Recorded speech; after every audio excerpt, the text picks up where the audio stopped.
तुम्ही तुम्ही फेस आणण्याकरता काय काम करता?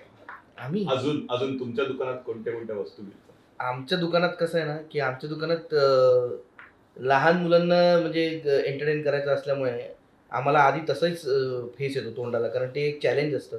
कधी-कधी काय होतं, की खूप रिस्पॉन्सिबिलिटी मला डब करायला लागतं. काही शोजमध्ये खूप काहीतरी असं पांचट बोललं जातं, म्हणून मग त्याला टी-आर-पी येत असेल तर आम्हाला सांगितलं जातं, की तू पण जरा असं काहीतरी कर ना. तर मी एक कलाकार म्हणून किंवा माझा मुलगा उद्या जर का बघत असेल हा शो, तर त्याला हे मी दाखवू शकतो का? हा विचार, हे भान ठेवून मी हे करतो. त्यामुळे तो फेस मला आधीच आलेला असतो ना, की हे मी बोललं पाहिजे का नाही बोललं पाहिजे. त्यामुळे शक्यतो आमच्या त्या सामन्याला फेस येणार नाही ह्याचीच आम्ही काळजी घेतो.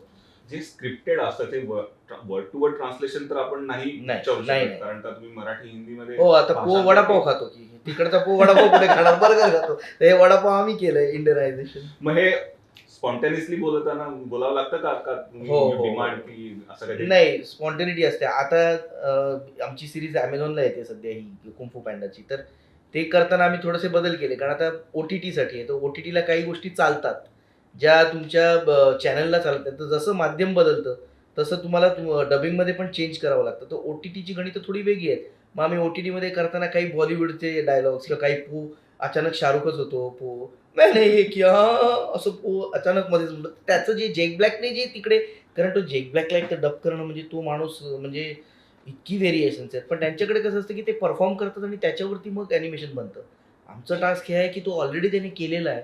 त्याच्यावरती त्याच इंटेन्सिटीने तितकेच छान डायलॉग देणं हे एक टास्क असतं. त्यामुळे रायटर्स पण आम्हाला उत्तम लागतात. पण रायटर्सने आल्यानंतर पण आमची जबाबदारी असते, की त्याच्यात अजून तडका, मसाला काय टाकता येईल. तर जसं मी मगाशी सांगितलं तसं रायटरने त्यांनी बर्गर लिहिलं होतं, तर बर्गरच लिहिलं होतं. ते आम्ही म्हटलं, "यार बर्गर नाही करत कुछ और, वडापाव करूया." सो ते लोकांना इतकं आवडलं, की म्हणजे इंडियनायझेशन जे म्हणतो आपण, Correct, तर ते correct. टेरिटरी प्रमाणे येस, Localize करायला लोकलायझेशन. लागतं ते. येस.